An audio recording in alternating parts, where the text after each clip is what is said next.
ये हमारे पास 2026 board examinations का एक क्वेश्चन पेपर और यहाँ पर है ये आंसर शीट।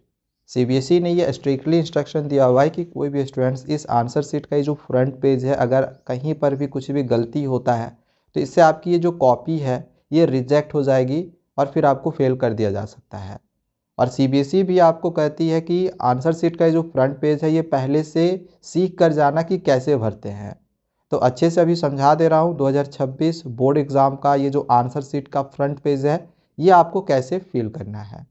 सबसे पहले यहाँ पर सब्जेक्ट दिया हुआ है, तो ऑब्वियस सी बात है जिस भी सब्जेक्ट का आपका परीक्षा होगा वो सब्जेक्ट आपको यहाँ पर फिल कर देना है। जैसे कि अगर मैथमेटिक्स का पेपर होने वाला है तो हम यहाँ पर मैथमेटिक्स लिखेंगे। ठीक है, सबसे पहली बात ये कि आपको यहाँ पर सिर्फ और सिर्फ ब्लू पेन का ही यूज़ करना है, ब्लैक पेन का भी यूज़ नहीं करना है। सीबीएसई ने पहले ही एडमिट कार्ड में भी इसको लेकर दे दिया है। आप एडमिट कार्ड में इंस्ट्रक्शन में नीचे पढ़ लेना, वहाँ पर लिखा होगा ओनली ब्लू पेन। ठीक है, तो यहाँ पर हमें ब्लू पेन का यूज़ करते हुए इस तरह से सब्जेक्ट में मैथमेटिक्स लिख लेना है। और हाँ, यहाँ याद रखना कि जेल पेन का भी यूज़ मत करना। ठीक है ना। अब यहाँ पर सब्जेक्ट कोड लिखा हुआ है, तो सब्जेक्ट कोड में मैथमेटिक्स स्टैंडर्ड कुछ बच्चों ने लिया होगा, कुछ बच्चों ने मैथमेटिक्स बेसिक लिया होगा। तो एडमिट कार्ड के जो जहाँ पर भी आप नीचे देखना कि आप एग्ज़ाम का रूटीन होगा जिसमें किस दिन किस सब्जेक्ट की परीक्षा होनी है, एडमिट कार्ड में वो लिखा होगा। उसी के आसपास में देख लेना मैथमेटिक्स स्टैंडर्ड के पहले एक कोड होगा, शायद 041 होना चाहिए। ठीक है, और बेसिक का कुछ और कोड होगा। तो जो भी कोड होगा उस कोड को आपको यहाँ पर इस तरह से फिल कर देना है। ठीक है, इसके बाद है day and date of the examinations, किस दिन आपकी परीक्षा है और डेट क्या है वो लिखना है। अच्छा, यहाँ पर कुछ बच्चे ये भी सोच रहे कि भैया इसमें आपने ये सब सारा स्मॉल लिखा, सारा तो कैपिटल लिखना था ना। यहाँ पे आप स्मॉल लिख सकते हो और लिखना भी है, लेकिन इधर जब आप फिल करोगे तो यहाँ पर सारे ही कैपिटल लिखने हैं, इधर हम स्मॉल लेटर का यूज़ नहीं करते हैं, ये याद रखना। ठीक है, तो यहाँ पर अब हमें day and date of the examinations है, तो किस दिन आपकी परीक्षा है, जैसे कि ट्यूसडे को है। अब यहाँ पर ना स्पेस हमारे पास थोड़ा सा कम मिलता है, तो ट्यूसडे आपको पूरा लिखने का ज़रूरत नहीं है, सिर्फ इस तरह से आपने लिख लिया ट्यूसडे। इसके बाद है डेट, किस डेट को आपकी परीक्षा है, 17 फरवरी को है, तो यहाँ पर हमने इस तरह से लिख लिया 17। इसके बाद 17 फरवरी और यहाँ पर 2026 इस तरह से फिल कर लेंगे। फिर है medium of answering the paper, ये जो पेपर है उसे हम कौन से मीडियम में लिख रहे हैं, मतलब इंग्लिश में लिख रहे हैं, हिंदी में लिख रहे हैं, संस्कृत में लिख रहे हैं। तो हमें यहाँ पर लिखना है इंग्लिश। अगर आप इंग्लिश में लिखोगे तो इंग्लिश, हिंदी में लिखोगे तो हिंदी। ठीक है, तो फिलहाल अभी हम यहाँ पर इंग्लिश लिख लिए। ठीक है, अब यहाँ पर लिखा रहता है क्वेश्चन पेपर का, आपको यहाँ पर कोड लिखने के लिए पूछा जाता है। Write code number as written on the top of the question paper. अब आप जब आप यहाँ पर क्वेश्चन पेपर देखो तो यहाँ पर देखो टॉप में आपको ये एक कोड नज़र आएगा, तो इसी कोड को वहाँ पर भी फिल करना है। और आपको एक अटेंडेंस सीट दिया जाएगा, उसमें भी आपको यही सेम कोड फिल करना है। तो 3111 ऐसे करके लिखा हुआ है कोड, तो 3111 इस तरह से हम कोड को फिल कर लेंगे। अब यहाँ पर सेट नंबर है, तो यहाँ पर सेट नंबर भी लिखा रहता है, देख लो। ये सेट नंबर अगर 1 है तो हम यहाँ पर सेट नंबर 1 पे इस तरह से आपको डार्क कर लेना है। टोटल 4 सेट में क्वेश्चन रहेगा। ठीक है ना, इस तरह से यहाँ पर देख भी सकते हो 4 सेट का ऑप्शन है, तो साफ साफ पता चल रहा है कि 4 सेट में क्वेश्चन आपका पेपर में आने वाला है। ठीक है, थोड़ा अच्छे से डार्क करना, क्योंकि ये स्कैन होता है तो सही से स्कैनिंग होना भी ज़रूरी है, वरना फिर स्कैन सही से नहीं हुआ तो फिर यहाँ पर कॉपी रिजेक्ट होने का चांस होता है। तो थोड़ा अच्छे से डार्क कर लेना इस तरह से। इसके बाद है यहाँ पर number of supplementary answer book used. अगर आपने कुछ एक्स्ट्रा सीट ली हुई है तो जितना भी सीट लोगे आपको वहाँ पर मेंशन करना। अगर 1 सीट लिया तो 1 लिख देंगे 01, अगर 2 सीट लिया तो 02। अगर आपने कोई भी सीट नहीं लिया, कोई भी सप्लीमेंट्री आंसर बुक नहीं लिया, तो आपको यहाँ पर 00 लिख देना है। ठीक है, फिर यहाँ है person with bench mark disabilities. तो यहाँ पर आप अगर किसी तरह का कोई विकलांग व्यक्ति है, किसी तरह कुछ प्रॉब्लम है, तो आप यहाँ पर यस लिख लेना, अदरवाइज़ यहाँ पर आपको नो फिल कर लेना है। और कोड का, डिसेबिलिटीज़ का एक कोड होगा, तो अगर किसी तरह कोई डिसेबिलिटीज़ होगा तो आपके एडमिट कार्ड में एक कोड होगा, अदरवाइज़ यहाँ पर आपको कुछ भी नहीं करना है। यहाँ पर आपको कुछ भी फिल करने का ज़रूरत नहीं है। और यहाँ पर लिखा हुआ है वेदर राइटर प्रोवाइडेड, तो ऑब्वियस ये बात है कि आंसर तो आप लिख रहे हो, कोई और राइटर तो नहीं होगा। अगर कोई और राइटर होगा तो यहाँ पर यस लिखेंगे, अदरवाइज यहाँ पर भी आपको नो लिख कर देना है। ठीक है। फिर यहाँ पर है ई visually challenged name software use, मतलब यहाँ पर दिया गया है कि यदि दृष्टिहीन है, मतलब दृष्टिहीन है, मतलब अगर आपको दिखाई नहीं दे रहा है तो उसके लिए जो भी सॉफ्टवेयर यूज़ करा है उसका नाम लिखो। तो ऐसा अगर कुछ नहीं होगा तो यहाँ पर आपको कुछ भी नहीं फिल करना, इसको आपको खाली छोड़ देना। इनफैक्ट इसको भी अगर आप खाली छोड़ दोगे तो कोई भी दिक्कत नहीं है, नो भी लिख दोगे कोई दिक्कत नहीं है। ठीक है, खाली छोड़ देना ज़्यादा बेटर रहेगा। मैंने यहाँ पे नो लिख दिया है। ठीक है, तो ये तीनों यहाँ से आपका खाली रहेगा अगर किसी तरह कोई प्रॉब्लम आपके साथ नहीं है तो इधर वाला काम जो है पूरा हो चुका है। अब आ जाते हैं इधर। अब यहाँ पर इसको कैसे फिल करेंगे, यहाँ से फिल करना स्टार्ट करना है। ध्यान रखना यहाँ पर आपको कुछ भी फिल नहीं करना है। ठीक है ना। यहाँ पर अब आपको नाम लिखना है, आपका जो भी नाम होगा एडमिट कार्ड में जो नाम होगा वही लिखना, गलत मत लिख लेना। अब जैसे अगर सपोज कि मेरा नाम अगर विराट कोहली है तो मैं यहाँ पर लिख देता हूँ भी, और ये सारे कैपिटल लेटर में होने चाहिए, VIRAT, विराट हो गया। और कोहली चूंकि सर नेम है तो यहाँ पर हम एक स्पेस देंगे और कोहली यहाँ पर लिखेंगे KOHLI। ठीक है। अगर आपका कुमार में कोई नाम होगा तो कुमार वाला इधर होगा और जो आपका नेम होगा उधर वो इधर होगा। ठीक है। अगर तीन तीन नेम होता है बहुत लोगों का तो बीच में स्पेस देना जरूरी है। ठीक है ना। इसके बाद यहाँ पर रोल नंबर लिखना है। इसको लिखने से पहले यहाँ पर ये जो मैंने नाम लिखा है तो इसके नीचे में आपको ये जो दिखाई दे रहा है यहाँ पर भी हमें डार्क करना होता है। जैसे यहाँ भी है तो ऐसे इधर हम भी खोजेंगे और यहाँ पर इस तरह से आपको डार्क करना है। इसी प्रकार से आई है, आई हम यहाँ पर ऐसे खोजे और यहाँ पर ऐसे डार्क कर दिए। सेम इज एट इज यहाँ पर AR है, आर यहाँ पर हम लोग यहाँ पर ऐसे डार्क करेंगे। इसी प्रकार से यहाँ पर A है, A यहाँ से डार्क करें। लेटर को खोजते हुए जाना है और इधर आपको डार्क कर लेना है। ठीक है, यहाँ पर मैंने यहाँ पर टिक कर लिया। अब होता क्या है, बहुत बार बच्चे यहाँ पर गलती कर देते हैं। यहाँ पर जैसे क्या हुआ कि इस लाइन में ना करके बच्चे क्या करते हैं इसमें कर देते हैं। अब एक भारी मिस्टेक हो जाती है।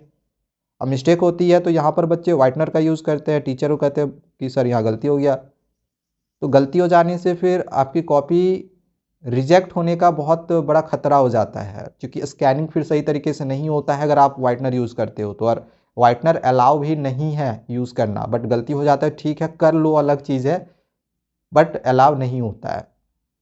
ठीक है, 90% चांस रहता है कि कॉपी रिजेक्ट ही हो जाएगी। ठीक है, तो इस तरह गलती मत करना, एकदम ध्यान से अच्छे से इसको आपको फिल करना है। फिर इसी प्रकार से यहाँ पर एक गैप है, एक गैप के बाद यहाँ पर हमें के खोजना है यहाँ पर। ठीक है, ऐसे मैं आपको सही तरीका बता रहा हूँ। डार्क करने में भी बहुत बार बच्चे गलती करते हैं। जैसे ओ है तो ऐसे ओ ऐसे नीचे ऐसे आते जाना ऐसे करना है यहाँ पर, तभी आपका सही होगा, वरना फिर गलत हो जाएगा। एच है ऐसे सीधा आएंगे और यहाँ पर एच इस तरह से डार्क करना है, अच्छे से डार्क कर लेना। ठीक है, इस तरह से। फिर यहाँ पर एल है, इधर से आया यहाँ पर यहाँ पर आया। ठीक है, यहाँ पर ऐसे डार्क कर लिए। फिर इसी प्रकार से आई है, आई यहाँ पर आया तो यहाँ पे डार्क कर लिए। तो कुछ इस तरह से आपको फील कर लेना है। ठीक है, बाकी यहाँ पर रोल नंबर लिखा हुआ है, तो जैसे कि हम जानते ही हैं कि रोल नंबर आपके एडमिट कार्ड में लिखा होता है। रोल नंबर जो भी होगा यहाँ पर आप फिल कर सकते हो, जैसे कि 518118 जो भी होगा 8, आप अपना रोल नंबर यहाँ पर फिल कर लेना।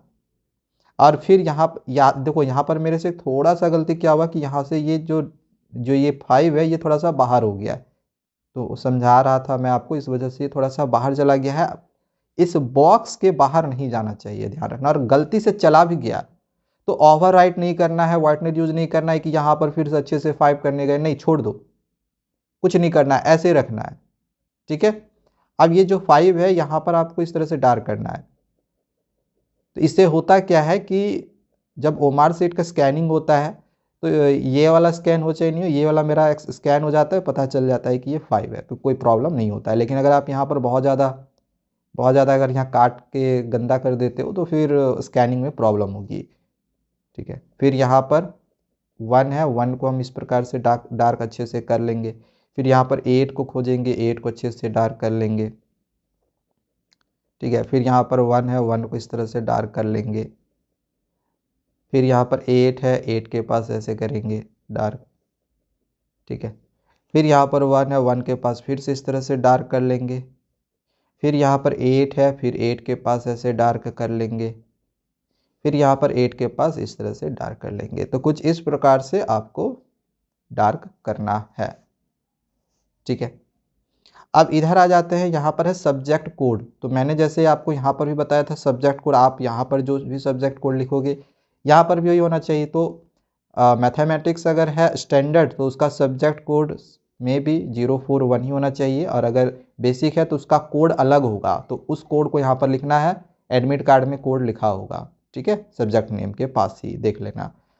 अब इसको भी यहाँ पर डार्क करना है, 0 है तो यहाँ पर, अब देखो यहाँ पर 0 यहाँ पर आ रहा है, बट 0 इधर कहीं है ही नहीं। तो जब ऐसा कंडीशन आएगा कि आपको कहीं पर भी ऐसा नहीं देखने को मिलेगा, तो जैसे 0 यहाँ है तो ऑब्वियस सी बात है। तो सॉरी यहाँ पर थोड़ा सा लाइट चला गया था। तो यहाँ पर जैसे कि मैं बता रहा था कि ये 0 है, तो 0 के पास अच्छे से हमें डार्क करना है। फिर 4 है, तो 4 के पास हमें इस प्रकार से डार्क कर लेना है। फिर यहाँ पर 1 है, तो 1 के पास हमें कुछ ऐसा डार्क करना है। अब इसके बाद है यहाँ पर सेंटर नंबर।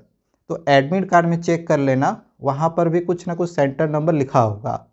एडमिट कार्ड में से देख के फिल करना, ठीक है। तो सपोज़ कि मेरा सेंटर नंबर अगर इस तरह से कुछ दिया हुआ है तो हम यहाँ पे फिल कर लेंगे, ये एडमिट कार्ड में दिया होता है, ठीक है। फिर यहाँ पर 5 है, तो यहाँ पर 5 की जगह पे डार्क करेंगे। फिर ये 1 है, तो 1 के पास डार्क करेंगे। फिर 3 है, तो 3 के पास डार्क कर लेंगे। फिर 7 है, 7 के पास ऐसे यहाँ पर डार्क करेंगे। फिर यहाँ पर 3 है, तो 3 के पास फिर से हमने इस तरह से डार्क कर दिया। और यहाँ पर 8 है, 8 के पास हम डार्क करेंगे, ठीक है। तो कुछ इस तरह से आपको फिल कर लेना है।